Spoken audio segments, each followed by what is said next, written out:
ಸ್ನೇಹಿತರೆ, ನೀವು ನೋಡ್ತಾ ಇರುವಂಥ ಈ ಒಂದು ವಿಡಿಯೋದಲ್ಲಿ ನಿಮಗೆ ಕಲೆಕ್ಟೆಡ್ ಬೋನ್ಸಾಯಿಗಳ ಬಗ್ಗೆ ಹೇಳ್ತಿದ್ದೇನೆ. ಬೋನ್ಸಾಯಿ ಅಂದರೆ ಗೊತ್ತುಂಟಲ್ಲ ನಿಮಗೆ, ಚಿಕ್ಕ ಪಾಟಲ್ಲಿ ದೊಡ್ಡ ಮರಗಳೆಲ್ಲ ನೋಡುವಂಥದ್ದು. ಹಾಗೆ ಅದರ ಬಗ್ಗೆ ಇವತ್ತು ಸ್ವಲ್ಪ ಹೇಳ್ತಾ ಇದ್ದೇನೆ ನೋಡಿರಿ.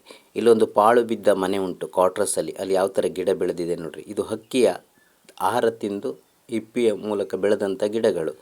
ಎಲ್ಲೆಲ್ಲೆಲ್ಲ ಇರ್ತದೆ, ಹೇಗೆ ಮಾಡ್ಬೋದು ಅಂತ ಹೇಳ್ತೇನೆ ನೋಡಿ. ನಮ್ಮ ಬಾವಿಯ ಕಟ್ಟೆ ಮೇಲೆ ಒಂದು ಗಿಡಗಳುಂಟು ಇಲ್ಲಿ. ಅದನ್ನು ಒಂದು ವರ್ಷ ಸುಮಾರು 5-6 ತಿಂಗಳ ಗಿಡಗಳು.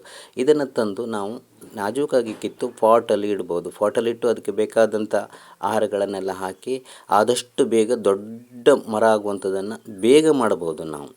ಯಾಕಂದರೆ ಬೀಜದಿಂದ ಮಾಡಿದಂತಹ ಗಿಡಗಳೆಲ್ಲ ತುಂಬ ಲೇಟ್ ಆಗ್ತದಲ್ವ. ಹಾಗೆ ಈ ಮೆಥಡಲ್ಲಿ ತುಂಬವಾಗಿ ಬೇಗ ಮಾಡ್ಬೋದು. ಹಾಳು ಬಿದ್ದ ಮನೆ, ಕ್ವಾರ್ಟರ್ಸು, ಪಾಳು ಬಿದ್ದಂಥ ಬಾವಿ ಇಂಥ ಕಡೆಗೆಲ್ಲ ಇರ್ತದೆ.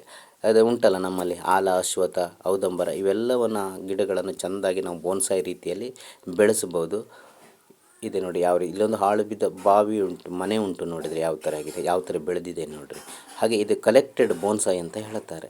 ಈ ಕಲೆಕ್ಟೆಡ್ ಬೋನ್ಸಾಯಿ ವಿಧಾನದಿಂದ ನಾವು ಆದಷ್ಟು ಬೇಗ ದೊಡ್ಡ ಮರಗಳನ್ನು ಮಾಡ್ಬೋದು ಸ್ನೇಹಿತರೆ. Thank you.